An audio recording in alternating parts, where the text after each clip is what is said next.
Packers fans out here to stay. Cheeseheads green and gold all day. Jordan Love lead us to the bay. Every game we find a way. Green Bay hustle, grind it up. Hit the field, we don't bluff. Touchdown dances, feel the love. Jordan's got that MVP stuff. It's time for all, let's go. Packers bringing that show. It's time for all, you know. Green and gold gonna glow. Lambeau Field, our sacred ground. Feel the vibe, hear the sound. Packers fans so loud and proud. Jordan Love, he's wearing the crown. Lambeau Field, our sacred ground. Feel the vibe, hear the sound. Packers fans so loud and proud. Jordan Love, he's wearing the crown. Aloha and welcome back to another episode of the Ohana Packers Edition podcast. This is take 2 for Iowa Joe and I, as software has crapped the bed once, but we are still here.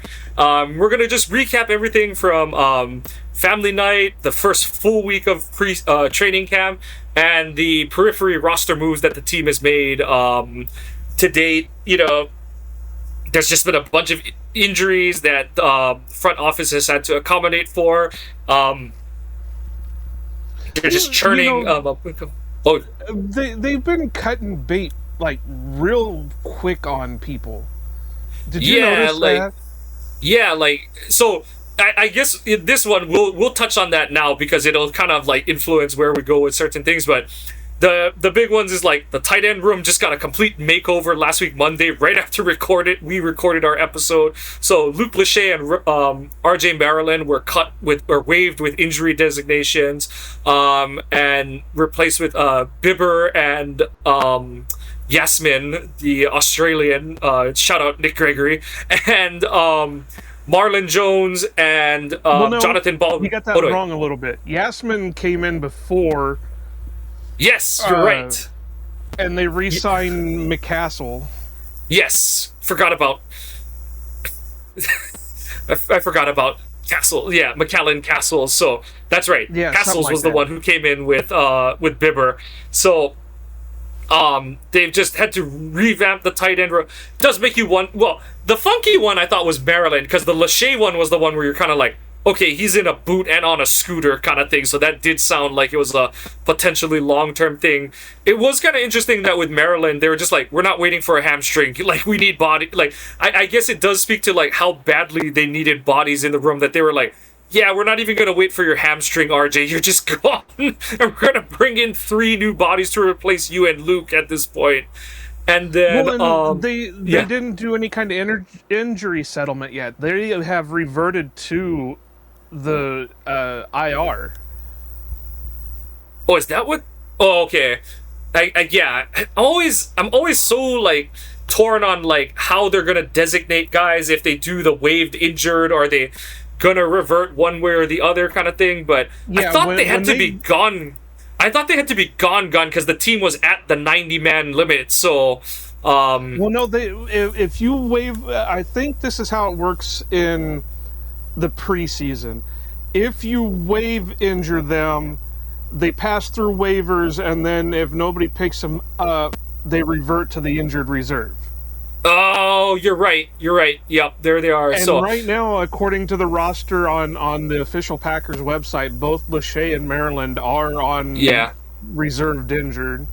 So that's kind of weird that they have, it's been about a week now and they haven't reached an injury settlement. So it makes me wonder if they're going to keep them or... Lachey I can see. Lachey I can see because that didn't sound like it was a short-term thing. Like I said, the Maryland one where it's like, he has a hamstring injury, and it's like, oh, you're gone kind of thing. So we'll see how that plays out for both guys. But yeah, they were legitimately down because of the Musgrave injury being on PUP as well. They were legitimately down to Kraft on super limited snaps, Josh Wiley, and Drake Dabney. And Messiah Swinson.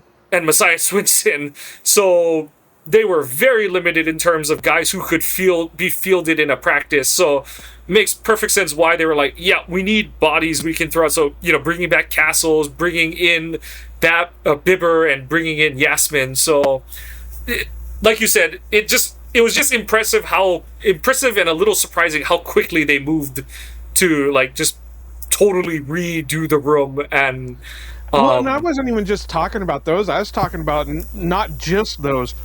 Excuse me. You also have the two that we'll be talking about here in well, I'll bring them up now. The Baldwin one and Marlon Jones. It's like they just cut bait with them. They didn't even wait and see. They were just like, okay, you're out, because they got injured at family night, and then it was like the next day that they were making a decision on him. Yep. So, and I don't know, this is the first year, right? This is the first year where they're like, just, there's no middle of preseason cut down day.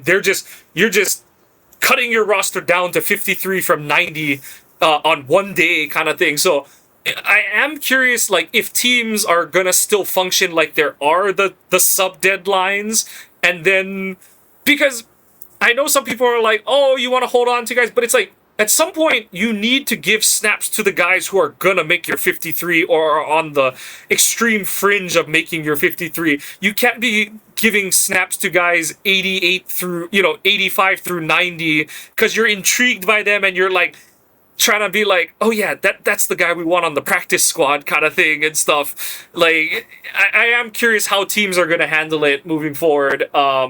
Especially for like that goes against your thought process on that is the fact that they used one of the roster spots to sign another wide receiver. I know, yeah. The Keyshawn Johnson thing just, but then again, partly because Golden and Reed checked in with injuries today, that Golden's one especially is a little bit unnerving, but Reed, it's a toe thing, and LaFleur said they don't expect it to be long term. Yeah, they don't, but just don't like seeing something like that pop up. I'm hoping it's as minor as they're saying it is. And then Reed of the two of them is the one that's like, oh, he's sitting out like half the number one snaps, and people are like, oh, it's a good thing they have Sky Moore, and I'm like, no. I'd rather give all the snaps to the guy who's earned the $17 million contract kind of thing. Like, we don't need to play this game anymore. Like you're at the point where you're legitimately paying guys to play specific spots. Play them. So, it's not great that he's got the ankle injury, but hopefully it is as minor as they're saying it is. And, he won't play in the preseason much, but if he could, he would. He would if he could, kind of thing. So, and that's kind of the thing that I was worried about when it was announced that they came to long term, and we kind of talked about this when they gave him the contract extension. It's like, great, he's wonderful when he's on the field, but is he going to see the field? and yep. It's a little bit the same way with Watson, even though Watson has seemed to overcome a lot of his. It's great that they're giving him the contract. Yeah, they're explosive on the field, but they're still missing 3-4 games a season. Yep. So we shall see how that clocks and checks out. But that's really this is great. Great. Transaction-wise, I think that's all, because I think they still have one spot open. Technically, yeah, because they're at 90, and that is with Yasmin as the IPP man. So, but in terms of guys who, I'm looking at it right now. Their transactions since 7/31, which we covered most of them, was they released Krieg, they waived injured Brendan Rice, who did not revert. I think he got an injury settlement. Yep. They signed Prather and Adamitis, or whatever his name is. Yeah. Then 8-4, they re-signed Castle, signed Bibber, and waive injured Luche and Maryland. And then today they officially signed Keyshawn Johnson and waive injured Baldwin and Jones. So that would make one roster spot open. Yeah. So now from the transactions to just who didn't participate. So The old names being Domani Jackson, Carrington, Josh Jacobs, and then Baldwin, who dropped out from Family Night. Not great seeing that Edge and Zaire were not practicing today. A little odd. Don't remember hearing anything about them during Family Night. Not sure if it's just a rest night. LaFleur did give this because Family Night was Friday, we plan to go light on Sunday, and then Monday will be a heavier practice day. So who knows if this is just limiting, trying to take load off certain starters kind of thing and stuff. But not great seeing those two guys on it. Obviously, we just went over Golden and Reed. And then Josh Wiley also not participating today, and kind of wonder if that's a load management thing, because he has been basically tight end one with Kraft not doing team drills up until today, and the number shortage they had in the previous week. So we'll keep an eye on that one. But the good news is returning to practice today were Javon Hargrave, Chris Brooks, Tucker Kraft after missing Family Night, Zach Bawele after missing Family Night, Banks again after missing Family Night, Wyatt and Haddon. So you got a bunch of guys back, and then also not really listed, but you had guys like Melton, McClellan, who else? Cisse, who all at some point kind of stepped out from Family Night due to different little things. It's good to see that those guys in particular, who LaFleur noted were somewhere between cramping, excuse me, they're due to cramping or so whatnot. So, yeah, there was a lot of cramping, and you could tell when it happened. Like the McClellan one, you saw him go right for that calf, and you could tell it was a major cramp. And Cisse, with the way he was moving around on the sideline, you could tell that it wasn't anything major for him. It was just more of a cramping situation. Now, the Melton one, I wasn't sure of. It looked like it could have been like a hip or something because of the way he hit the ground and slid out of the end zone on his attempt. But yeah, it was, and of course I wasn't up there, so I don't know what the weather was like, but I imagine it was super hot and humid. Yeah. So to each their own. Yep, hydrate, kids. But otherwise, it sounded like it was a good return to practice. Excuse me. One. Oh, there it is. What's it? Zaire had to go. Yeah, there, Zaire... Wes had to go somewhere. I'm assuming kind of quote unquote personal matter kind of thing. Golden with the toe, Reed with the ankle. Out to Indy for the Hall of Fame. Oh, yeah.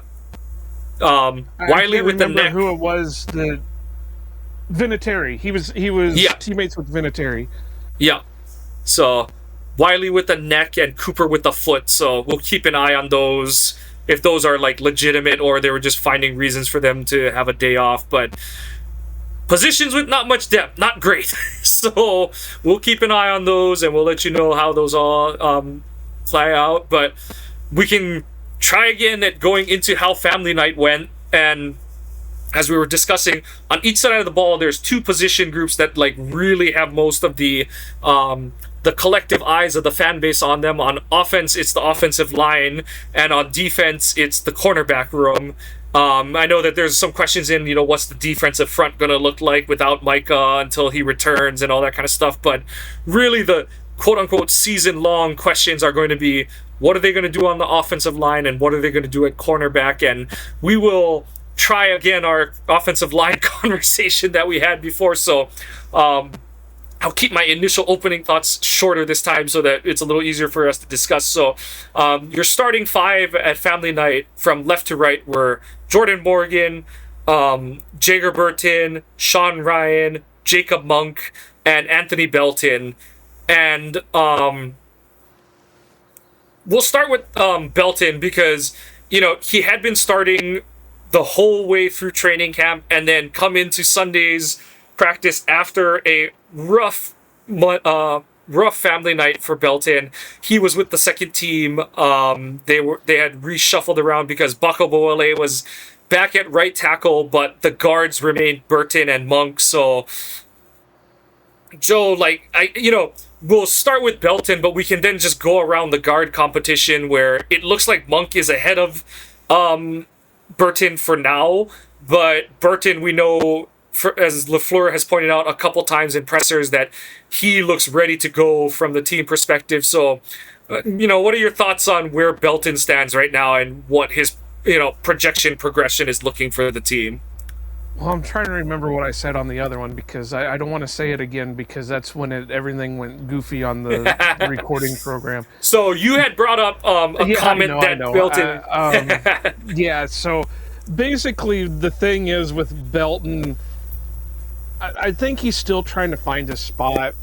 I'm pretty sure that you even found the quote that, he said he wasn't happy with the way his pass protection was, both at guard and tackle. So it's not something that is you want to hear. Well, I mean, you do want to hear that he's acknowledging that he's having issues, but you don't want to hear that this guy that you spent a second round pick on and you were hoping was coming into his own towards the end of the season and was potentially going to be your starting right guard, say he's continuing to have problems. And so it's just one of those things that I think they're just going to keep rotating him at the two spots, obviously with ZBB.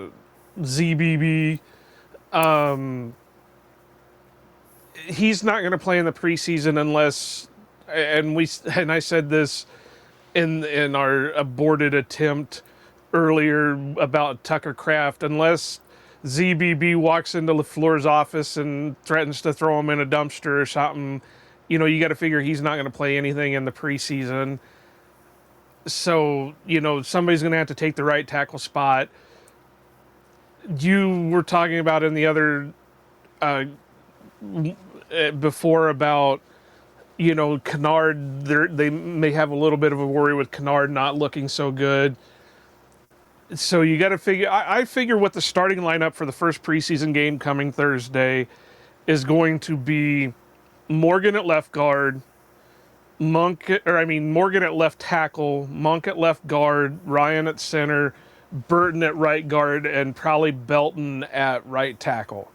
Then when they decide that Ryan is played enough or whatever, then most likely they're going to rotate Monk and Burton at the center position and move probably Belton into one of the probably right guard again with Kennard and whoever else is on the roster that they're going to rotate in, and that's probably how it's going to be through the rest of the game, is just those rotations.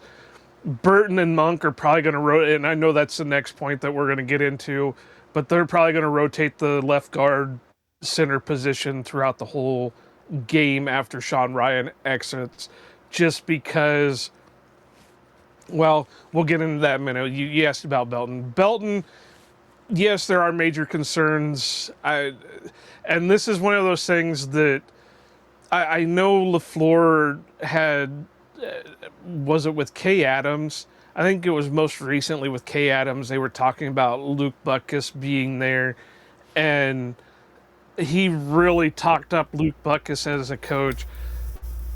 And I know we've had our issues with it, and not just us, but other friends of the show have had issues with the way the offensive line and the coaching doesn't seem to be putting the offensive line in the position it needs to be, but that's not a good look at the offensive line coach right now when you still got your young guy who, like, again, was slated in to be your starting right guard saying, hey, I'm having issues with my pass blocking. Yeah. We're not happy where my pass blocking's at.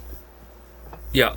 And it was always going to be a work in progress because he had some technical issues that he needed to iron out. And that was one of the, kind of concerns with picking him, is he's an older prospect and he's still got, technique issues that he has to work out and stuff. So, like you said, it's that weird, like, you don't want to hear that, but there's also the, like, hey, he's acknowledging and recognizing where his shortcomings are, so that's a good thing.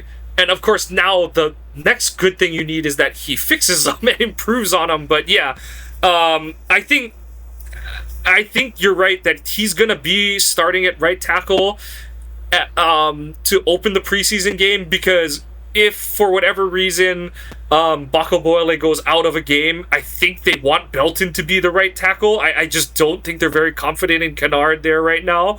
And then, like you said, once Ryan comes out, I think that they're going to just, like you said, Belton probably goes to right guard at that point, and then it's just maybe you flip-flop a couple series between, like you said, Burton and Monk flipping between left guard and center at that point to shuffle them and keep them getting snaps, because I do think that Monk in particular is at the point in his career where he should have shored up his technique. It sounds like they're pleased with where he's at in terms of seeing the game, processing the game, all the like mental aspects of it, and transferring the whiteboard to the field and stuff.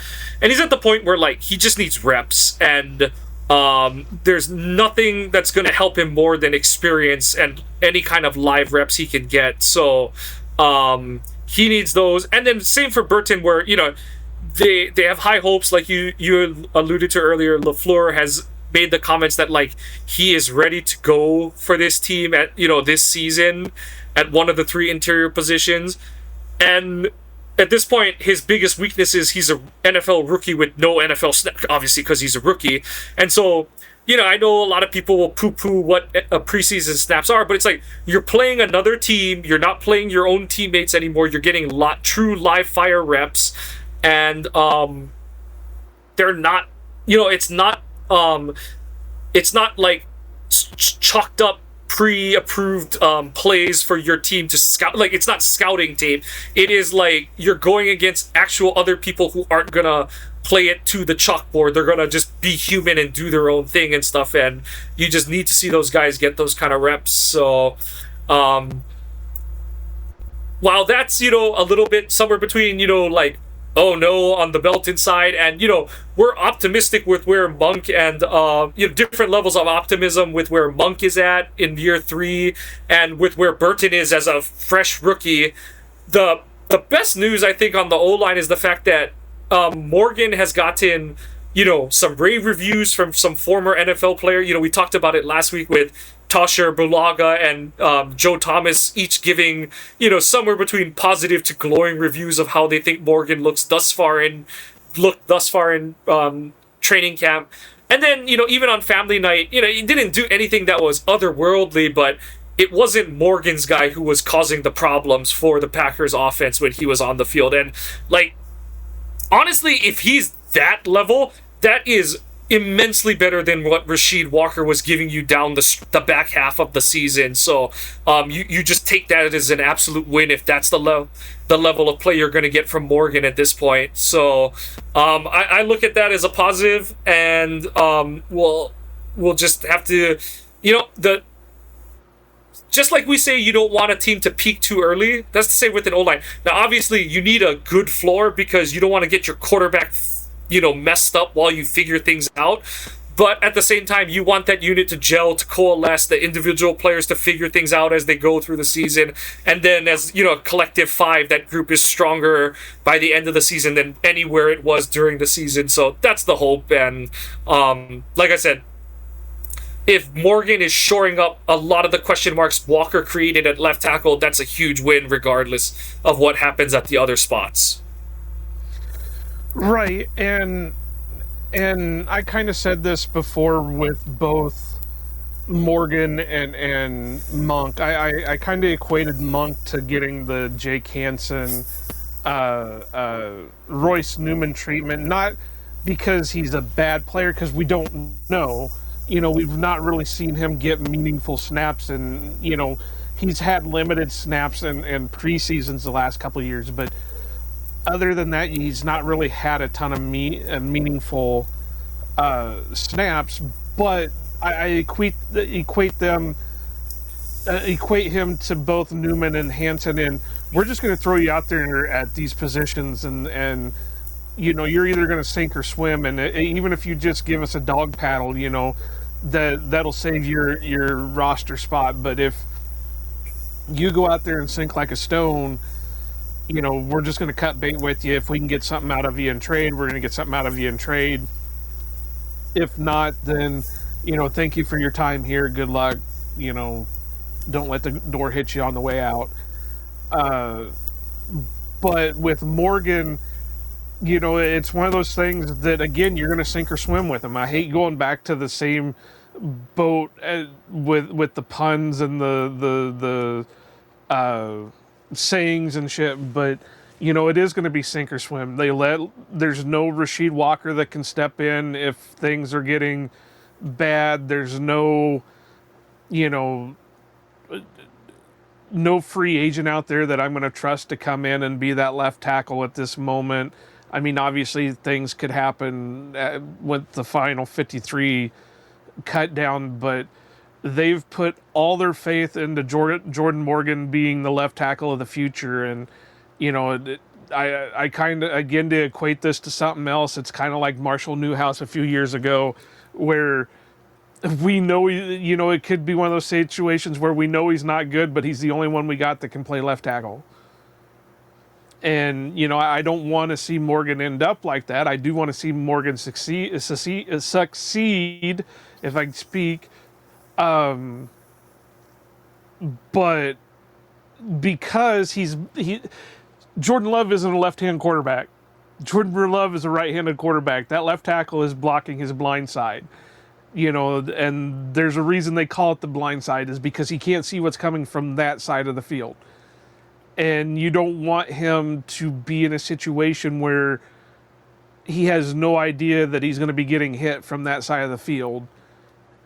So you got to have somebody who's at least going to give him a little bit of time to see what's going on. So, like you said, we haven't really been hearing anything bad. We haven't been hearing anything good. But usually when it comes to linemen, no news is usually good news, because if you don't hear them, then they're not messing up. So it's kind of weird that, and we're both Big Ten football fans, and we're used to offensive line being the constant talk, but with the Packers, we've never been into this situation where we've worried what the starting five is going to be. Yeah. And now the last couple of years, it's been a worry about what the starting five is going to be, because there's so many question marks right now. It's legitimately been since Thompson took over in 2005. He cut, he let Marco Rivera go in free agency. He released Mike Wall to free up cap space. And it's like, okay, we've got Clifton, Tauscher, Flanagan's coming off another ACL problem, and it's like, so what's the interior of this offensive line going to look like? And, the answer in that season was not good, Bob. But, I do think there is upside in this group. It's just a matter of if and when they figure, they get their traction and, how much they can improve over the season. So, it's a red flag. It's something to be concerned about, but also it's not like they have nobody. That's the thing, is that there's a lot of ifs on this offensive line, but if they get even 4 out of 5 things right, it's going to be a solid to good room. So they just need the majority to win out, which I'm hoping they can do. Right. And the only thing that I would say about that is, again, back to my point with Morgan, there is nobody that can take left tackle. Yeah. That you would hope for. So you've got to hope that he's going to be even, mediocre. Right. You can't even think about him being subpar. He's got to at least be mediocre. And the opposite side of that coin is, if Bako Bowele is himself, it's, one side of your line is shored up, no ifs, ands, or buts.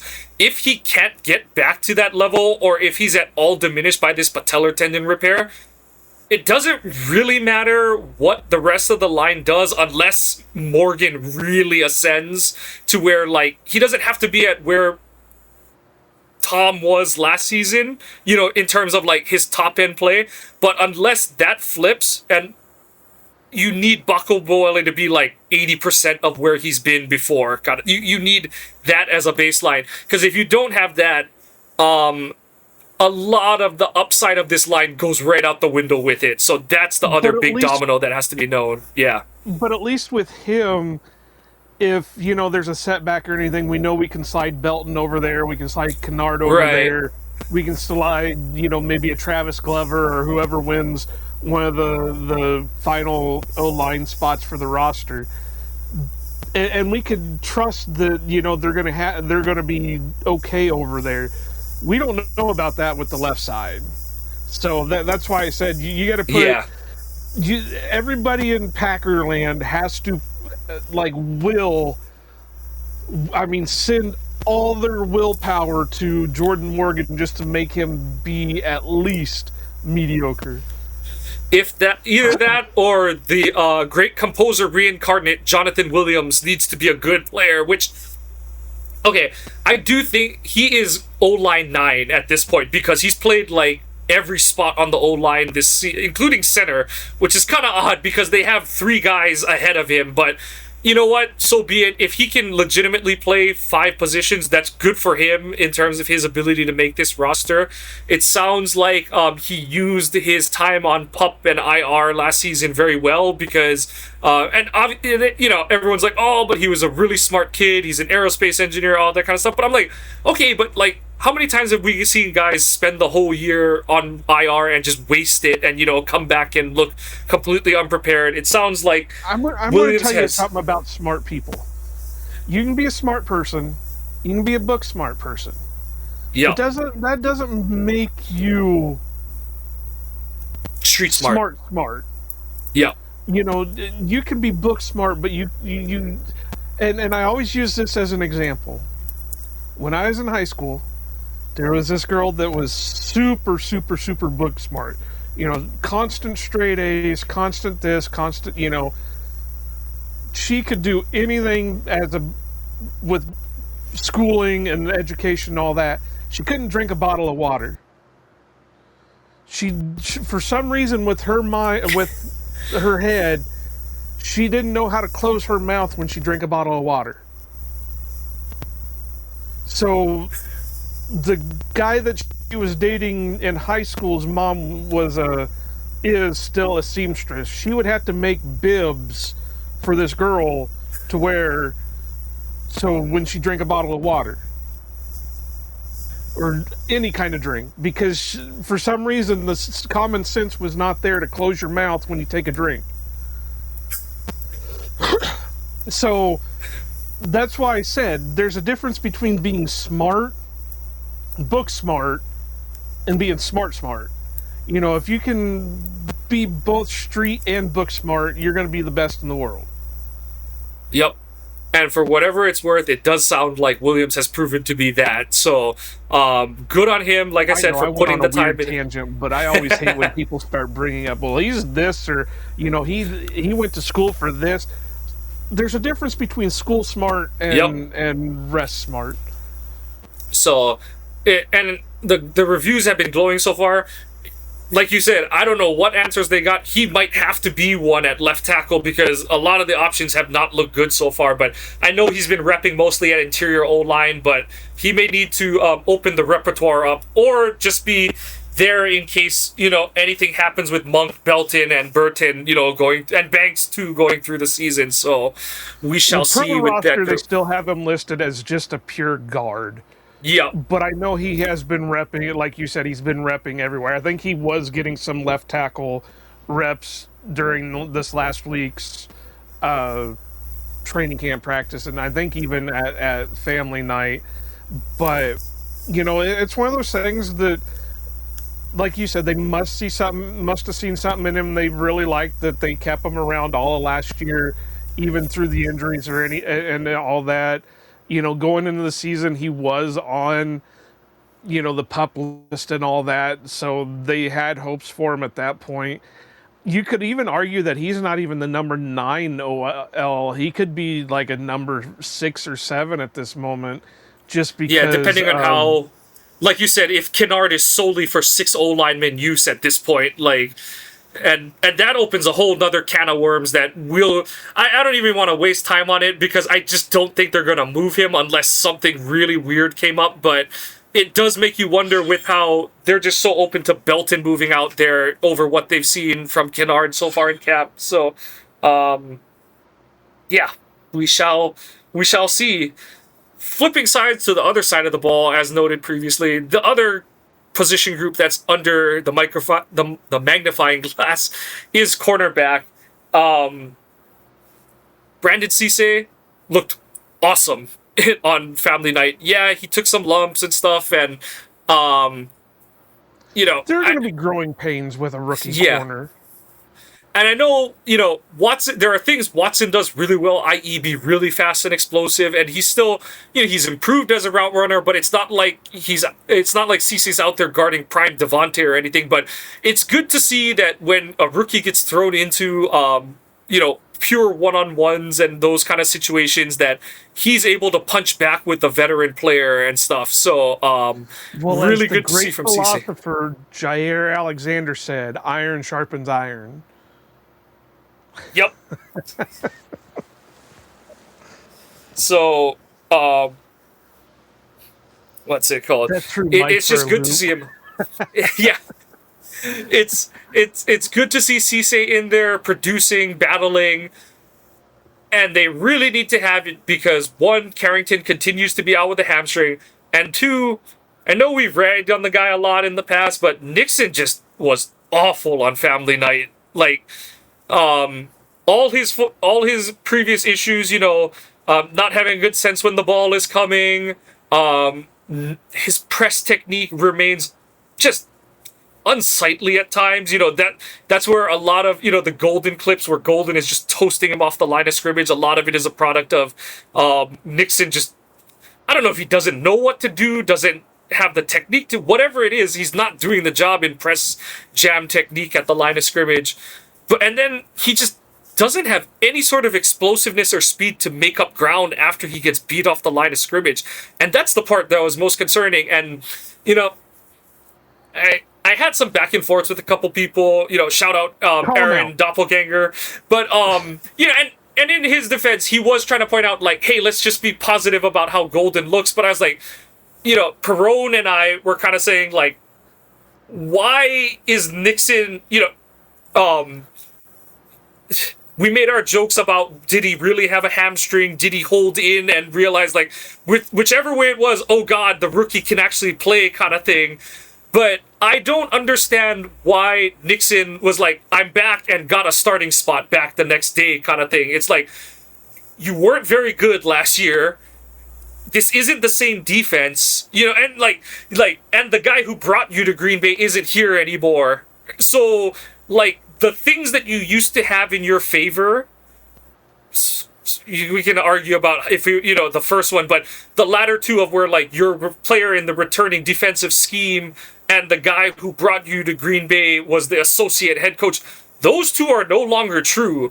And I don't understand why Nixon is getting the benefit of the doubt. I know St. Juste has had a couple, like, little ding-ups here and there kind of thing, but overall, he's looked better in the drills and teamwork than Nixon does. I just don't understand why Nixon is getting any sort of benefit of the doubt at this point over anyone else. Because it's like, I get that St. Juste hasn't been healthy a lot of his career. He's had issues with nagging injuries and all that kind of stuff. I get that Cisse is a rookie. But what is Nixon doing that's giving you a better chance to succeed as a team defense over the best of what those two guys can offer you? And, like, that's my consternation with the position group at this point, is I'm just like, I just don't know why you're wasting first team snaps on Nixon at this point. Like, or I don't want to say wasting, but, like, I don't understand why he comes back after sitting out a day. Like I said, I don't care which reason why, but I don't understand why he comes back and is, like, immediately at the front of the line again. Like, that's the part that I don't agree with at all. Like, there's no reason why he should be like, okay, I'm back, I'm first man up again kind of thing. You're not going to get an argument out of me on that one. I was able to watch a lot of the family night practice, and there was a couple of times that, and I know, they don't tackle in training camp practices and all that, but there were a couple of times that he was in the area that he would have made the tackle, he would have been in position to make the tackle after the catch or whatever, and you could see him hop to the side, and it's like, well, he's in postseason form already. So it just, I don't understand it either. Like you said, the two people that were his biggest rah-rahs are not on the staff anymore. You got to believe this is definitely got to be his final year in Green Bay, unless they come to him and say, hey, if you want to stay here, we'll let you return kicks, but that's about it. And you can be an emergency corner if we need it, but you're pretty much, well, I don't say useless, because anybody who's made the NFL and has had a long career in the NFL can't be considered useless. I don't care who they are, whatever it is. If you've made that, and he's been in the league for 8 years, there's a little bit there that they, special teams, whatever it is, but, and I see the same stuff that you do with the support of him and all that, and it's like, I get it. You want to rah-rah, you don't want to poo-poo a lot of things, and, you want to be a supporter of the team, but that also doesn't mean you have to be okay with everything they do. Yeah. Like, and that's my only point, is I'm like, especially now, it's like, give the only quote-unquote defense I got is that Domani Jackson is still dealing with whatever injuries kept him out of OTAs, like the after effect. I would be really irritated if Jackson was fully healthy and you don't have to give him first team snaps, but like if he was getting shoved down the roster just to make Nixon feel good about where he stands with the team kind of thing. It's like, okay, like, I know that different people have different opinions on how good either prospect is, particularly Domani Jackson, but it's like, all things being equal, if the front office was given truth serum, their ideal scenario is at some point Cisse and Jackson are your starting cornerbacks by merit, because that means that the two guys you have under contract for the longest period and in the room are giving you some kind of tangible positive return that they've justified starting at cornerback for the season at some point. So and you gotta wonder what the rotation would be if Carrington wasn't hurt right now. Would Nixon be getting the number one slot? Would St. Juice be getting any kind of time there? Would Cisse be getting his time if it wasn't for... And this isn't in support of Carrington, because, Mike and I have has his issues. Yep. Yeah, clear on his issues. He can't tackle. He won't tackle. So, but he can be a hell of a coverage guy. And if you can at least cover and stop the catch from happening, then you don't have to tackle. But, it is what it is. We were joking about it in one of our group chats, that there was during, not family night, but during like training camp, that it was during one of the one-on-ones, and we were talking about it, and somebody said, oh yeah, Golden's looking good, and we got to looking at the video, and it wasn't even Golden that he went up against, and it's like, oh shit, yeah, it's like, Nixon looked horrible, and I used one of my favorite quotes from the movie Major League, yeah, he did it against a guy who's going to be bagging groceries in a week, and it just... it was one of those where we were kind of like, how did we even get this wrong? Because Golden's obviously wearing 0 kind of thing, but yeah, well, and I know he had... Nixon just sucked. Yeah, I know Sturdivant had the one route against him where everyone was like, oh my god, Sturdivant got behind Nixon, and then that was the one that I was like, it honestly wasn't even a good route by Sturdivant. Like, Sturdivant, like, that was the one where Sturdivant got vertical on Nixon, and I kind of, I think I quote tweeted it where I pointed out, I was like, honestly, this is just really bad play by Nixon, and he's lucky because he's lucky to commit DPI on the one-on-one rep because Sturdivant doesn't honestly do much with his release off the press look. So again, Nixon, what are you doing? He just blows by him on the outside, and then the part that Sturdivant screwed up on and allowed Nixon to get back in to make DPI is that he doesn't restack him once he gets over the top of him, which is where, if you're the receiver and you're running past the cornerback, you have to get back over in front of him so that he can't come and make a play on the ball. And it was one of those where, I was like, from a wide receiver point of view, none of this is teach tape. And Nixon still got burnt really badly on the play. And if the ball is any kind of, if the ball is thrown on time or where it should be, i.e. 5 to 10 yards further down the field, Sturdivant is walking into the end zone and Nixon is just in the mud kind of thing. So, I think that's the one we were seeing, but I was just looking it up. I used the quote on a different one. People were praising Sky Moore doing whatever it was against a guy, and it was... that was when we thought it was Oladapo, but it wasn't even Oladapo that rep. It wasn't Oladapo, and people were praising it. It's like, no, that's quite... And that's something we can talk about here in a minute, but... with Nixon, it is with him. And there was a couple, like the one that I know we were all laughing about because Jacob Morley comes out. Well, that's a perfect pylon throw. It's like, no.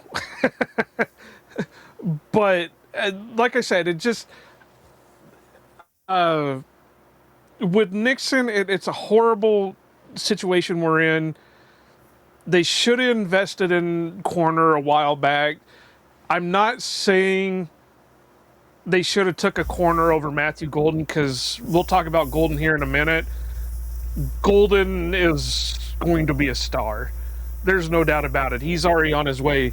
So I completely agree with what they did there, but there should have been no reason the rest of the draft a corner couldn't have been taken because Nixon needed to be off the roster last year. Especially after being the guy that got his butt handed to him to finish off the comeback in the playoff game against the Bears. Yep.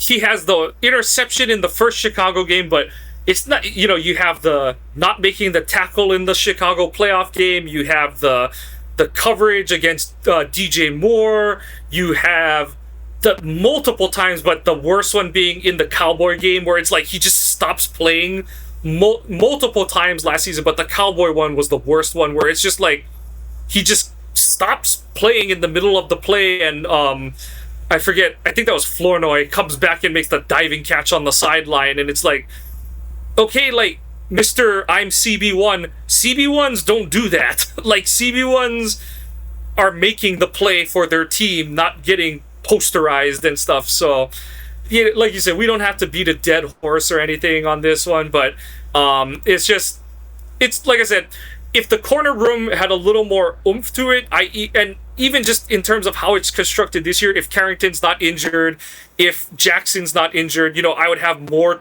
issue, but I do still have it does make my eye roll that he sits out the first day of training camp and then Cisse and St. Just have a good day, and it's like, oh, I'm back. I'm back, and he immediately is at the front of the line. That is the part I have a problem with. But so, just one of your eyes roll when that happens, or which one? More the right one. Other standouts from the defense, Baron Sorrell just continues to be a madman. He had multiple reps where he just dump truck the blocker in front of him. He got Monk. He definitely got Burton on one play. I think he got Wiley on another one. People are like, oh, the pass rush is not. I don't take pass rush on family night for much of anything because you can't touch the quarterback, you can't do certain things and stuff. And then none of these guys are going to just win instantaneously like Micah does with any sort of consistency. If they did, we would hear about it more often kind of thing. So, if they did, we wouldn't have needed a Micah. Yeah. So, but good to see improvement from Sorrell. I thought Lucas did some solid things in terms of like how he sets up against the run. Again, he's a guy that's just not gonna be at his full go in a family night setting because like his physicality, he can't use all of it on family night kind of thing. It was nice to see him not one to go full board just to not risk injury. Yeah. I thought Brinson put some good plays on tape. Yeah. McClellan was solid. Ford had a TFL or two, and Let's give props to this guy for coming in as a first year player. Anthony Campbell, that guy is like a pass batter down specialist. Yeah, and not just as a first year player. He like barely played his last 2 years in college too, kind of thing. So like, it's one of those feel good stories. I think they have something there. I don't know if he'll be able to crack the top 6 to make the 53-man roster. I think Ford has just been like better at doing like truly D-line things than him or Stackhouse, but definitely a guy to keep an eye on that, like, if he doesn't make the 53, he's definitely a preferred guy for the practice squad at this point. I'd throw him on special teams too, just to see if he can make that friggin' connect. Put him on the field goal block unit. My God, what's he up to? He's at like 7 batted passes already throughout training camp. Definitely 5. Well, I think he was in 5 going into family night, and then he had like another 2. Yeah, so I'm seeing a couple of scattered counts. Definitely 5 he has, so I'm gonna just stick with that. I missed if he had one today in Sunday's practice, but just a real, like you said, those are the kinds when you're a relative no name coming into training camp. That's the kind of showing you gotta have to, whether it's to make the roster you're currently on or to get the attention of one of the other 31 teams. But given what the state of Green Bay's room is, I hope that they find a way to kind of keep him around because I think there's something there. It's sort of like how we talked about Brinson last year, where it's like he's definitely raw, but there's so much like athletic and physical upside there. You'd like to ride the crazy train just a little bit to see if you can, avoid a Lawrence Guy situation again, where it's like, oh, you just weren't patient enough and you let a like decade-long top half starter walk out the door on you kind of thing. So it's that kind of like foresight and patience that you hope the team keeps with it. Linebackers didn't really do too much. I know Hopper had the safety. Before we skip on him, Colin Oliver was putting together some decent pass rushes during family night too. So I mean, he's getting his footing in there. Whereas, like I said, Lucas and some other guys, it's not quite their setting. Like Oliver, it definitely is his setting where it's like you're like his ability to just literally run around guys that gets like played up in a family night type of setting. So, like you said, it's definitely good to see him translate in that setting. So, really good to hear from Oliver as well. Good to see and hear from Oliver as well. Linebacker level, they were. Like I said, nothing good or bad, really. I know Hopper had the safety, but that play was kind of screwed no matter what. It was more of like he happened to come on a run blitz on the perfect look kind of thing, but good on him for like making the play happen. Well, yeah, that's one of those things that I said it on, I tweeted it out when it happened. That's the kind of thing that you want on a free run. He had a free run.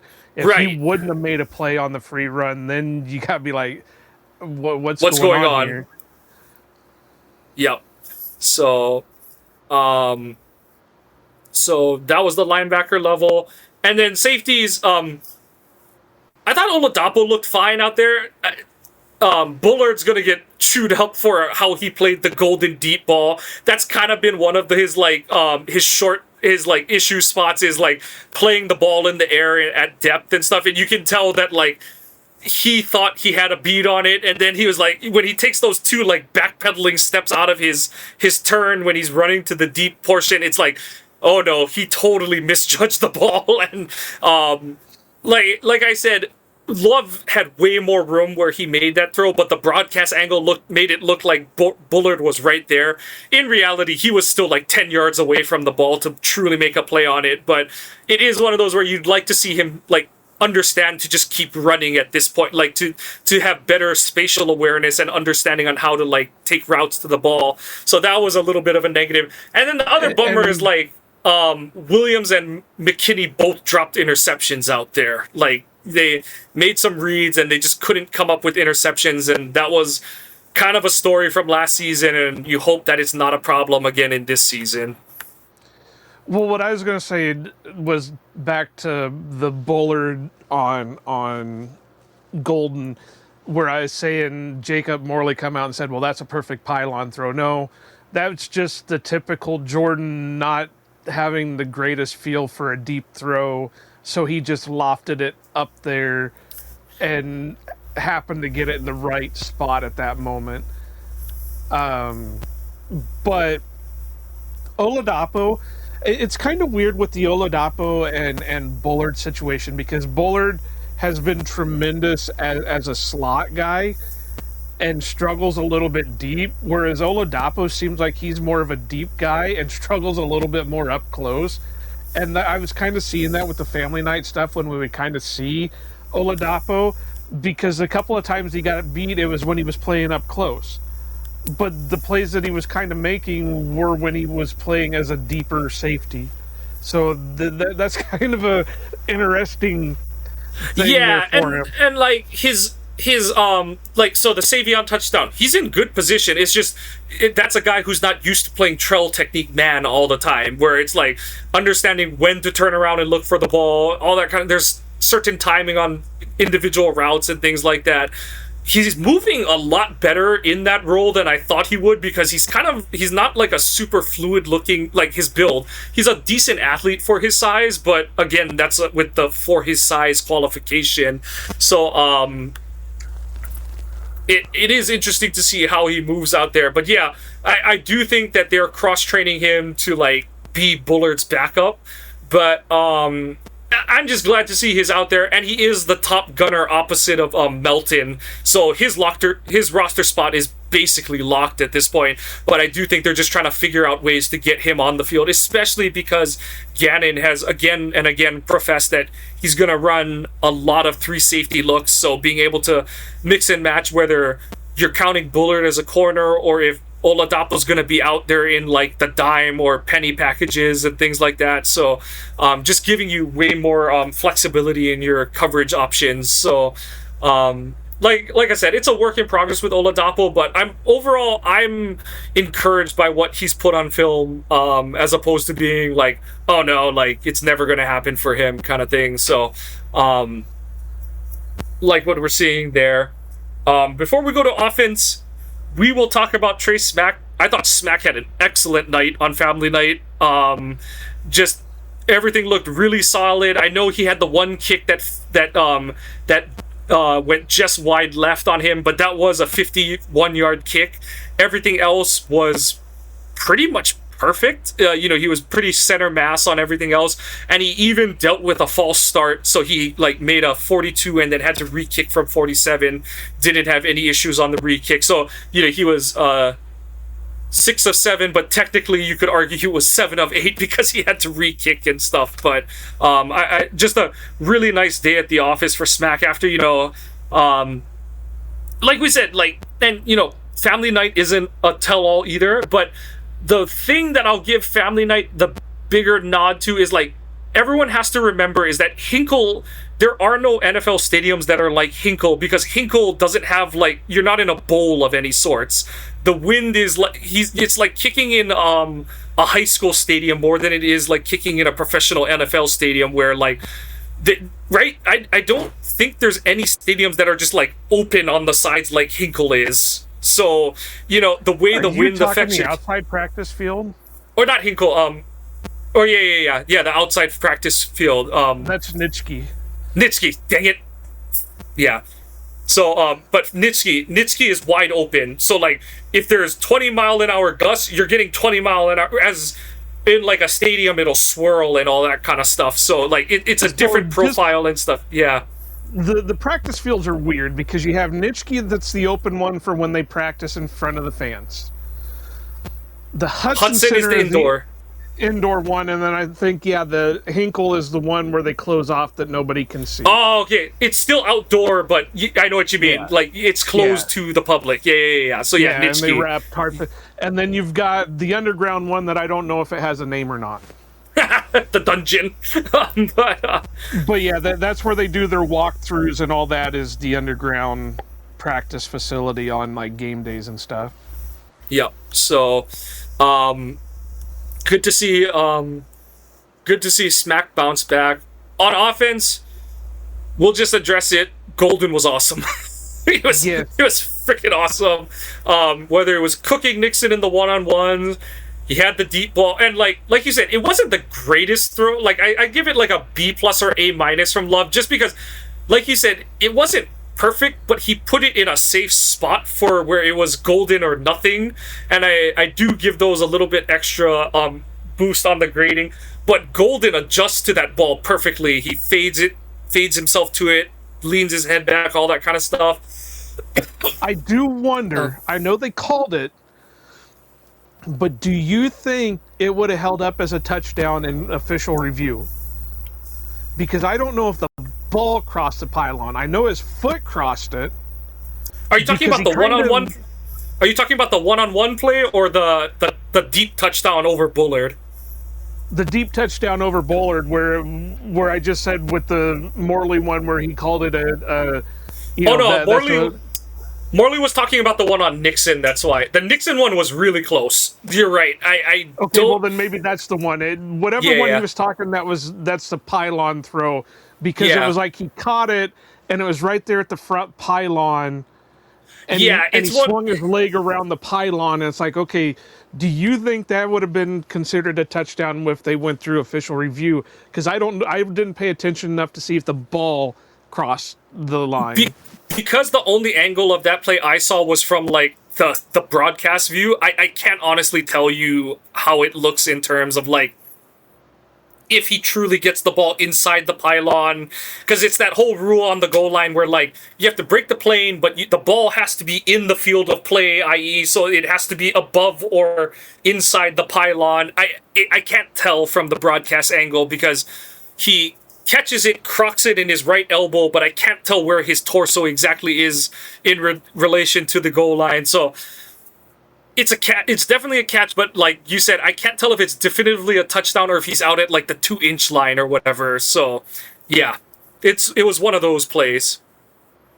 Yeah, so I know it doesn't matter, but it just was one of those things that Golden made a hell of a play on it. You just hope that and I'll say this about Sturdivant too, just kind of to mix them.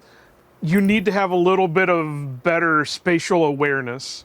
Yeah, and I said this with Sturdivant that he made some tremendous catches, but they would have been out of bounds, or they would have been this, or they would have been that, because he didn't have the spatial awareness. And I get it, they don't paint the field to be NFL regulation during family night. They just put the basic stripes out there, so he didn't have the end zone, the wide brim end zone area.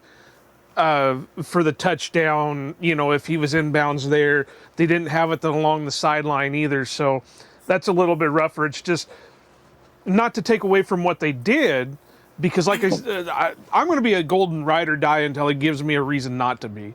I'm going to put my cap on him just because that was one of the few times that I've predicted correctly what the Packers were going to do in the first round. And so I'm going to be supportive of that no matter what. Yep. So I'm completely for it. It just be a little bit better with your spatial awareness, because you don't want that popping up in a game and have to come down to a decision by New York and the refs on the field. Make it to where, and it could have been one of those things that he misjudged it and he had to catch it the way he did. Yeah, but from a lot of other people, it sounds like it's the whole college guy or rookie NFL receiver, making the transition from college, like not being aware that you need 2 feet, kind of, and all, how much more space you need to get that second foot down and stuff. We saw a couple nice plays from Nair. I know the one like wouldn't have counted either way, but the one where he like Superman dove for the ball on the sideline, he was like a whole body length out of bounds, and the ball bounced out when he hit the ground. But like seeing a guy make that kind of effort when he knows he's on the fringe, like he's on the outer fringe of the roster. And then he did have the nice play in team where he catches the deep out along the side. He was aware of where he was, made sure he got his feet in bounds when he made the catch and stuff. So interesting to see him get some snaps with the ones. Savion and then, looked pretty decent in the stuff that he was doing. He had the nice back shoulder catch, and then he looked like me trying to jump up the Lambeau wall right afterward. Watson. I've got to say this about Watson. Watson was doing good with his routes. He looks like he's getting stronger with his route tree. Now you got to learn to finish the catch, because there were a couple of passes that went right off his hands that, okay, now you're getting paid decent money. Now you're viewed as the number one receiver. You need to start finishing out with it. It's great that you're picking up the routes. It's great that you're picking up, better moves to get open. But once you're open, you have to finish it. Yeah, and he really did catch the ball well last season, and even in 2024, he was catching the ball pretty well. But yeah, that drop he had on the dig stop route, that was a rough one. Like, I know it was a little high from Jordan, but that's one he absolutely has to come out down with, because that's going to be a staple from his route tree this season. Is he's going to run a lot of overs, a lot of deep posts and goes, and then he's going to have to convert those stop route situations, because that's further taking advantage of his speed, because that's the counter to when guys overplay his speed and all that kind of stuff. So you're right, gotta convert the plays.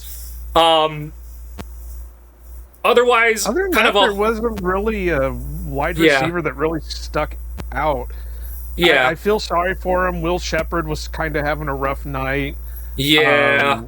I like Will Shepherd, and obviously there's something the Packers liked about him to keep him around all last year, and he got a little bit of time in some, towards the end of the season. Prather, I know he made a couple of catches, but I didn't really see anything. Melton had a rough night with drops. Sky Moore. Do we want to talk about Sky Moore and his inabilities, or do we think we beat that horse to death? We've done enough on that. It's all gonna come down to how he looks returning kicks and punts in the preseason games. He didn't look that good in the limited times he did it in that family night. So yeah. So like you said, we don't have to beat a dead horse on that one.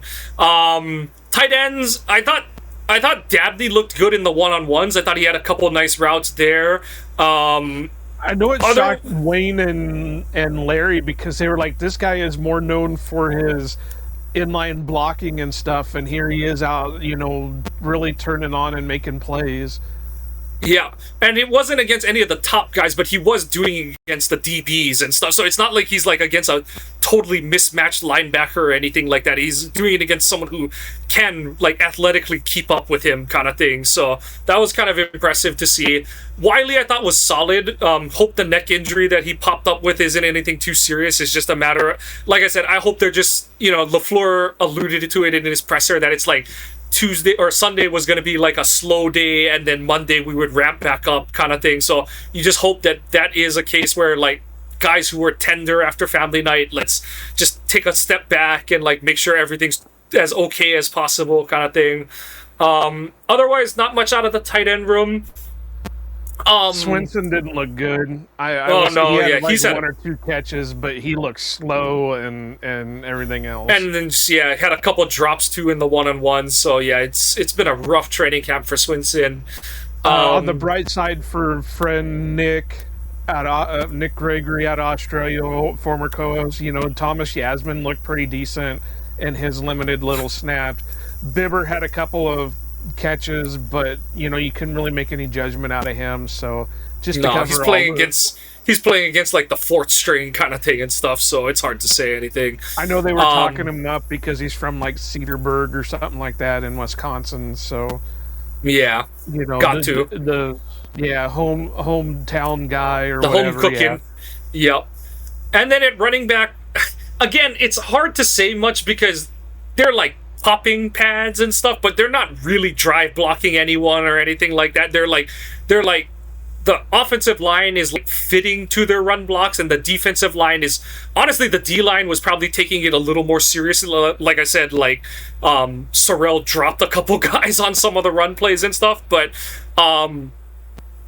it's just good to see Lloyd get through the practice with no issues. He kind of was like almost over slow playing some of his reads and stuff like that, and just like really practicing his revamped running form and his explosiveness out of his cuts and stuff like that. So it was good to see him get through the practice. He had a catch on Christian Welch that wasn't even Welch wasn't in bad coverage either, kind of thing. It's just that Lloyd is that explosive out of the backfield kind of thing. But the overarching thing is he made it through no issues. I thought Strong actually looked pretty good out there. I know he had the touchdown off the screen pass in the low red zone, but I thought he had a solid showing.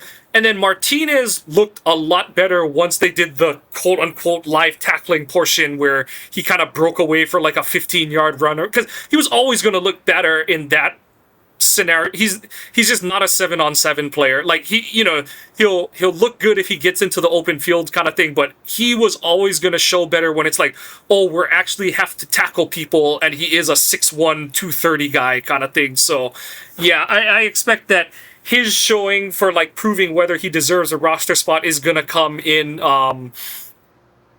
the preseason games where he like actually gets to run against like a real defense kind of thing and stuff. But good news, like I said, on the running back front. Lloyd is healthy, knock on wood.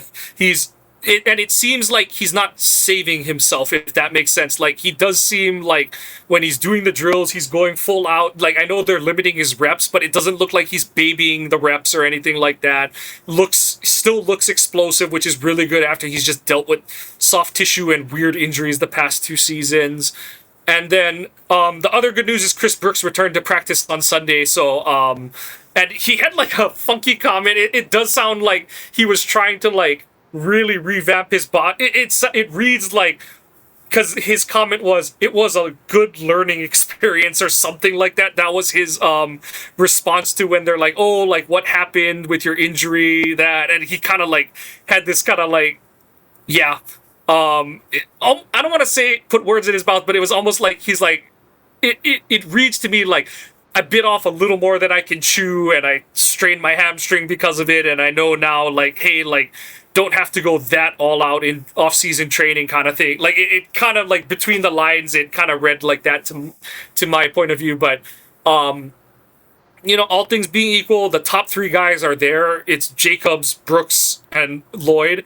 And it's on Martinez, Strong to, like, especially Strong, because he's out of practice squad eligibility. It's on them to, like, prove they're worthy of a 4th running back being kept on this roster. And, well, you don't forget about Nixon. You got to throw Nixon in there, because Nixon had a good showing, but I put him in he's their, like, practice squad target guy kind of thing. But he did do a couple nice things on film. He's the guy that I thought he was coming out of UCF, honestly. We got to speak on that. So, friend of the show, Sarah Kelleher doesn't. Sorry, Sarah. Yeah, I mean, there's not much. I like you said, Martinez looked pretty good when they started going into more your quote unquote live action. Lloyd, we all knew what Lloyd was going to be. It was just, is he going to be able to show it because he can't see the field? Hopefully, like you said, they got that worked out and he'll be able to show. I'm wondering how much he'll play in the preseason, or if they'll just say, no, we'll keep you practicing just so you stay in shape, but we'll save you for week 1. Yeah, there's not much more you can really say about running back, because they don't have an overabundance of them on roster at the moment, which is why it's a little bit weird that they brought sign that Keyshawn Johnson instead of bringing in. Well, and then they literally just claimed another wide receiver off waivers. So I don't know. I'm just kind of confused what they're doing. Yeah, some former LSU kid. So yeah, who knows? Maybe they really are going to throw the ball more this season. That name sounds familiar. I have to look through my scouting stuff. And then quarterback, we'll see how it looks in the preseason games. We're going to get in quarterback, but I want to do this real quick. Oh, so we had a comment on one of our TikTok clips from the show.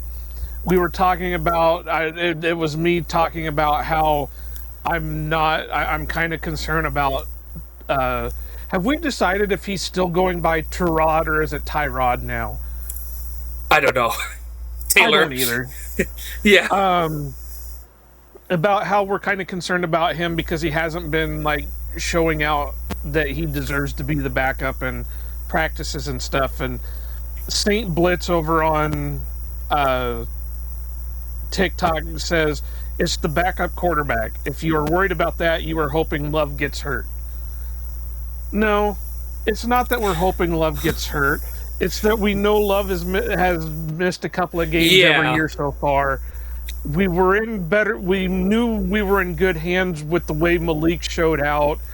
Now we have nobody in the position to lead the team if it happens. Yeah. And the reason why I wanted to bring that up now is because I don't think Tyrod Taylor looked any better at family night than he has in the other practices. And the unfortunate thing there is that neither Drones nor McCord showed much of anything. And again, they're playing with like the third and fourth O-line and stuff, and that's where I'm hoping that Taylor doesn't play too much in the preseason, because I do want them to get to play both with the better of whatever O-line players the Packers do field, but also get to see the like better defense, the like more closer to first string defenses on the field, because Taylor is going to be just a 1 year older and worse version of himself than whatever he was last year at this point. He's at that age where he's just getting older and his physical skills are deteriorating. That's what happens when you get older. And he's 37, and there's a reason why he's jumped around to so many different teams. That's why he's got, half the team scratched out on his collection card.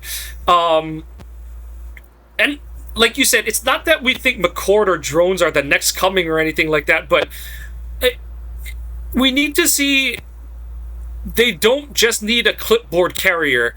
And I know Jordan will try to play through things. He played through the thumb. He played through all the leg ailments after he returned in 2024 and stuff. And he had a couple ding-ups in 2023. But like you said, he's been dinged up or missed games each of his 3 years as the starter. And the season is only going to get longer because they keep wanting to add extra games here and there kind of thing and expand the non-Sunday game palette and all that kind of stuff. So we're not questioning who's QB2 because we don't believe in Jordan or anything like that. We're just going off of what has been his historical trend, and unfortunately historical trend is just 3 seasons worth, and he's missed a few games every season. Yes, the concussion he's suffered is a more freak one than really all his injuries have been kind of freak incidents, but it just shows that you do need to have a contingency plan because shit happens in this league, and you have to have a viable game day option because if I know this is a bad thing, but if Malik Willis couldn't win us a game down the stretch of last season, what is Tyrod Taylor going to do any different that's better than what Malik does? So that's the way I look at it. And like you said, you can say whatever you think about us worrying about it, but it is a concern because Jordan has missed 6 or 7 games over the past 2 seasons. And that's basically what I said in response to him, but I wanted to bring it up here just in case anybody else is thinking that's what we're talking about. No, we just we don't want to be back in the old McCarthy days where we had some random UDFA as the backup, and then we have to rely on that. We don't want the Graham Harrell in there. We don't want Scott Tolzien. We don't want Seneca Wallace. Yeah, but Seneca was at least drafted and had some success in prior stints. But we don't want to have that guy back there that, we even questioned that when Malik showed up, because all we had with Malik was what little bit he did down in Tennessee, and that was almost nothing. So, it's one of those things that, yes, we're not hoping for him to get hurt, but there is the trend that he has at least missed 1 or 2 games in his starting years. So we got to have somebody that we can trust to go out there and win a game. And at this point, I don't trust Tyrod Taylor to win it. Yep. And, saying with McCord and Drones, I don't think they were bad during the practice. Just nothing really happened. Yeah. Yeah, they weren't really giving me... I mean, McCord had a nice thread-the-needle type throw for a touchdown on one of the what was it, 7 versus 7 or 11 versus 11 or what it was. Drones kind of drove the field on his 2-minute drill, but they're both playing with guys who aren't making. They're both playing with guys and against guys that aren't making 53-man rosters at this point. So it's hard to make true determinations of what they're really doing within the system. We would have been able to make better decisions had they went out there and went 10 for 10 for 200 yards and 2 touchdowns or whatever it is, because that means that they're torching competition they should be torching. Yeah. Even Tyrod Taylor didn't do that. And he should be torching a lot of these guys that just off veteran, the veteran savvy that a lot of people are saying is so important. You're right. Like, that is the part too where it's like, he's not just out thinking the not first string guys, if that makes sense. You know what I mean? Like, the veteran savvy that everyone says is so important is not translating to the field tangibly in any way. Yeah, and that's pretty much where I'm at with it. And, I'm hoping something happens to where, whether somebody is cut the Packers really liked, they make a Malik Willis type trade. Because the thing is we've seen it with Malik, that LaFleur can take a guy that has talent and put him in a situation to win. I just don't think Tyrod Taylor has that type of talent right now at 37 years old. Yep. That's where I'm at as well. But we have been going, this episode is 1 hour and 20. We've been going basically 2 hours because we had to restart and redo. We'll just put a bow on it here. We've covered it. We covered Family Night pretty well. We covered the recent transactions.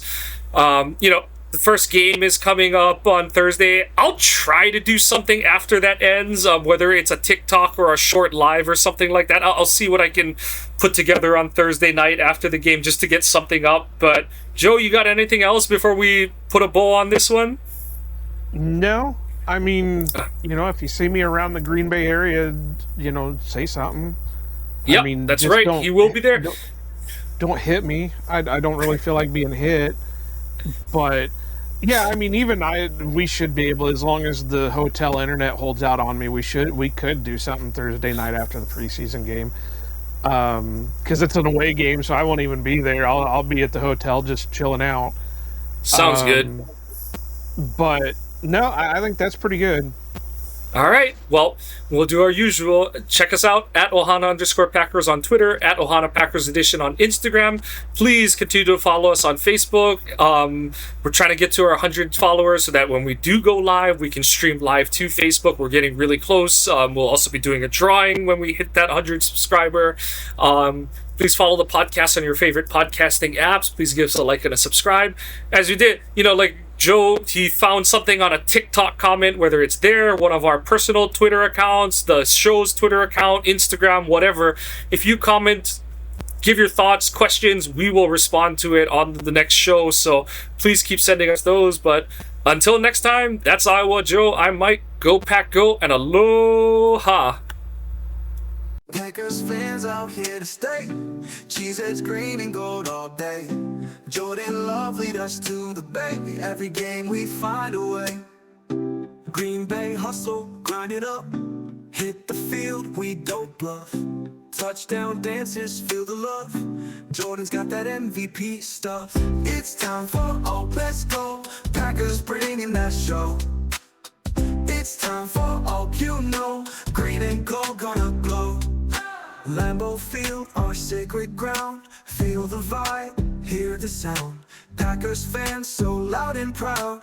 Jordan Love, he's wearing the crown. Lambeau Field, our sacred ground. Feel the vibe, hear the sound. Packers fans so loud and proud. Jordan Love, he's wearing the crown.